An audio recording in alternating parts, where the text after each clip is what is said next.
आऊज़ुबिल्लाहि मिनश्शैतानिर्रजीम बिस्मिल्लाहिर्रहमानिर्रहीम। Dear students, अस्सलामु अलैकुम। क्लास 10th है, लेक्चर नंबर है 76। इस लेक्चर के अंदर हमने एक्सरसाइज 7.3 के रिमेनिंग क्वेश्चंस को डिस्कस करना है। सबसे पहले हम क्वेश्चन नंबर 10 करते हैं। क्वेश्चन नंबर 10 में वो कहता है कि if cosecant theta is equal to 13/12 and secant theta is greater than 0। अब कोसेकेंट थीटा की वैल्यू भी पॉजिटिव है और secant theta greater than 0, it's mean secant theta भी पॉजिटिव है। तो सेकेंट और कोसेकेंट दोनों पॉजिटिव कहां पर होते हैं? फर्स्ट क्वाड्रेंट के अंदर होते हैं। इट्स मीन जो एंगल है थीटा वो कहां पर होगा? फर्स्ट क्वाड्रेंट के अंदर होगा। वो कहते हैं find the remaining trigonometric function. वो कहता है कि आपने रिमेनिंग ट्रिग्नोमेट्रिक फंक्शंस की वैल्यू को फाइंड आउट करना है। According to given condition the given angle lies in first quadrant. जो एंगल है वो कहां पर लाई करेगा? फर्स्ट क्वाड्रेंट में लाई करेगा। तो इट्स मीन तमाम ट्रिग्नोमेट्रिक रेशियोज की जो वैल्यू है वो पॉजिटिव आएंगी। सबसे पहले आप ये देखें कि हमारे पास कोसेकेंट की वैल्यू गिवन है, तो कोसेकेंट की वैल्यू को यूज करते हुए हम किस चीज की वैल्यू को फाइंड आउट कर सकते हैं? हमें पता है कि एक फार्मूला है कि 1 + cot square theta is equal to cosecant square theta. 1 + cot square theta is equal to cosecant theta की वैल्यू थी 13/12। तो 13/12 का स्क्वायर, 13 का स्क्वायर 169, 12 का स्क्वायर 144। तो 1 + cot square theta is equal to 169/144। हमें कॉट स्क्वायर की थीटा की वैल्यू, कॉट थीटा की वैल्यू हम फाइंड करना चाहते हैं। तो +1 इधर आकर क्या हो जाएगा? -1। तो cot square theta is equal to 169/144 -1।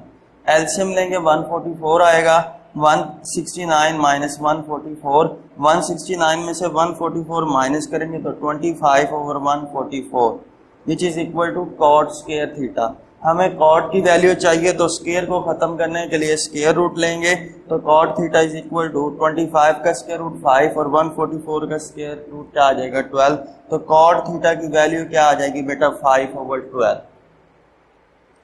अब हमारे पास कोसेकेंट की वैल्यू गिवन थी, तो हमें पता है कि जो साइन थीटा होता है वो इक्वल होता है 1/कोसेकेंट थीटा। 1/कोसेकेंट थीटा की वैल्यू है 13/12। जब डिवाइड करेंगे 1 पर तो उल्ट हो जाएगा, साइन थीटा की वैल्यू आ जाएगी 12/13। इसी तरीके से अब साइन की वैल्यू हमारे पास है, तो हमें पता है कि एक फार्मूला है कि sine square theta + cos square theta is equal to 1। Cos square theta की वैल्यू हम फाइंड करना चाहते हैं, तो प्लस साइन स्क्वायर थीटा इधर आकर क्या हो जाएगा? Minus sine square theta. Cos square theta is equal to 1 minus sine square theta. Sine theta की वैल्यू क्या है? 12/13 का क्या आ जाएगा? स्क्वायर। 1 माइनस 12 का स्क्वायर 144, 13 का स्क्वायर 169। एलसीएम लेंगे 169 आ जाएगा, 1 से मल्टीप्लाई कर देंगे 169 - 144 तो 25/169। किसकी वैल्यू आ जाएगी? कॉस स्क्वायर थीटा की। हमें कॉस थीटा की वैल्यू चाहिए तो स्क्वायर खत्म करने के लिए स्क्वायर रूट लेंगे। तो cos theta is equal to 5/13। हमने कॉट की वैल्यू भी फाइंड कर ली, साइन की वैल्यू भी फाइंड कर ली, कोसेकेंट की वैल्यू गिवन थी, कॉस की वैल्यू भी हमारे पास आ गई है। अब हम सेकेंट की वैल्यू फाइंड करना चाहते हैं। सेकेंट थीटा किसके इक्वल होता है? 1/cos थीटा के। 1/cos थीटा की वैल्यू क्या है? 5/13। तो 1 को डिवाइड जब 1/5/13 तो ये उल्ट हो जाएगा, तो सेकेंट थीटा की वैल्यू क्या आ जाएगी? 13/5। 13/5। अब हम tan की वैल्यू को फाइंड करना चाहते हैं, तो tan थीटा किसके इक्वल होता है? sin theta over cos theta. sin theta की वैल्यू हम फाइंड कर चुके हैं 12/13। cos थीटा की वैल्यू हम फाइंड कर चुके हैं 5/13। तो 13 से 13 कैंसिल हो जाएगा, तो tan थीटा किसके इक्वल आ जाएगा? 12/5 के। तो बेटा हमने tan की वैल्यू भी फाइंड कर ली, सेकेंड की भी कर ली, cos की भी कर ली, sin की भी कर ली और cot की वैल्यू भी हम फाइंड आउट कर चुके हैं।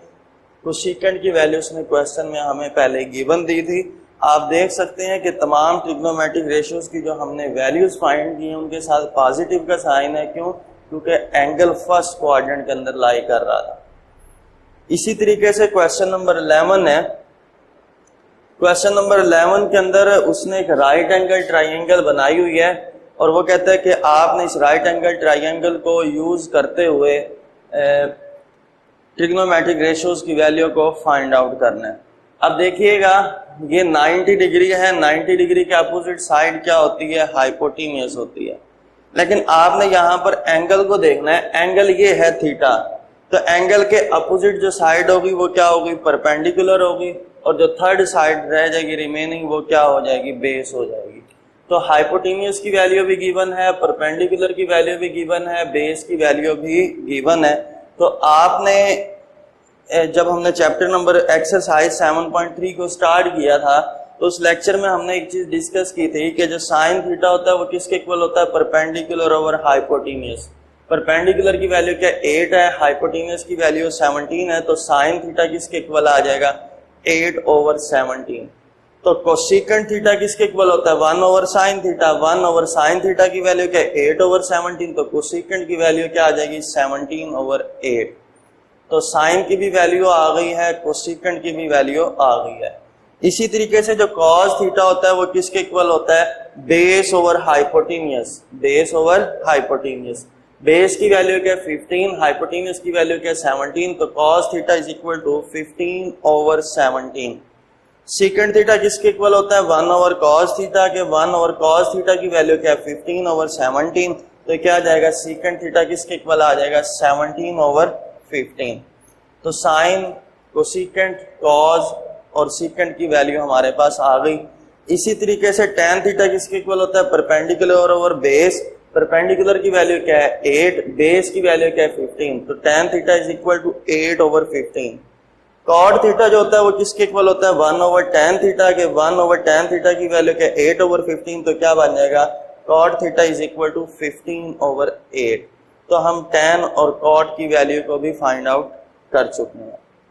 तो क्वेश्चन नंबर 11 के रिमेनिंग पार्ट्स आप सेम इसी तरीके से खुद सॉल्व कर सकते हैं। याद रखना है कि अगर किसी क्वेश्चन में ट्राइंगल की तीनों साइड में से कोई साइड गिवन ना हो तो उस साइड को फाइंड आउट करने के लिए हमने पाइथागोरस थ्योरम यूज करना है, जो क्या होता है, हाइपोटेन्यूस का square is equal to perpendicular का स्क्वायर प्लस बेस का स्क्वायर। अब हाइपोटेन्यूस क्या होता है, 90 डिग्री के अपोजिट साइड। परपेंडिकुलर क्या होगा, जो एंगल, अगर कोई भी एंगल गिवन है जिसको एंगल को आप यूज कर रहे हो उसके अपोजिट साइड परपेंडिकुलर होगी, और थर्ड साइड रिमेनिंग जो रह जाएगी वो क्या होगी, बेस। एक्सरसाइज 7.3 का क्वेश्चन नंबर 3 हम करते हैं। वो कहता है right the closest quadrilateral angle between which the angle lies.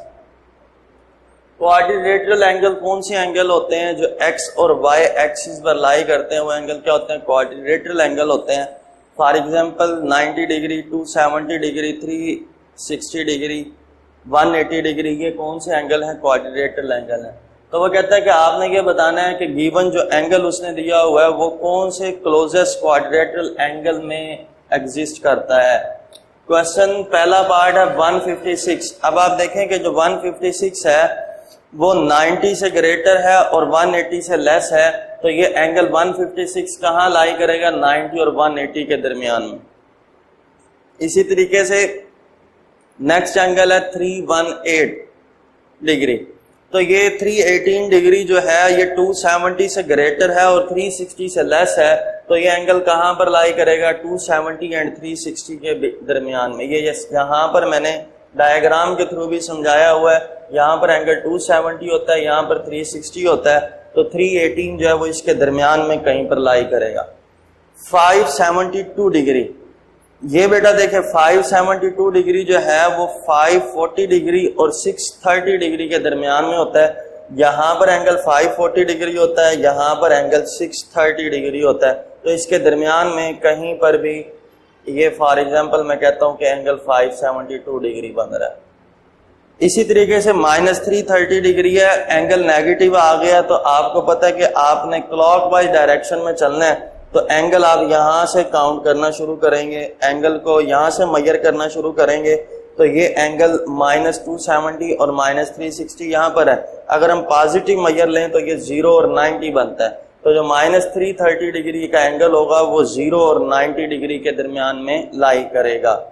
तो एक्सरसाइज 7.3 क्वेश्चन नंबर 10 से पहले क्वेश्चन नंबर 9 है, क्वेश्चन नंबर 8 है, वो आप सेम इसी तरीके से खुद सॉल्व कर सकते हैं। तो इंशाअल्लाह ताला नेक्स्ट लेक्चर के अंदर इस एक्सरसाइज के रिमेनिंग क्वेश्चन को डिस्कस करेंगे। अल्लाह हाफिज।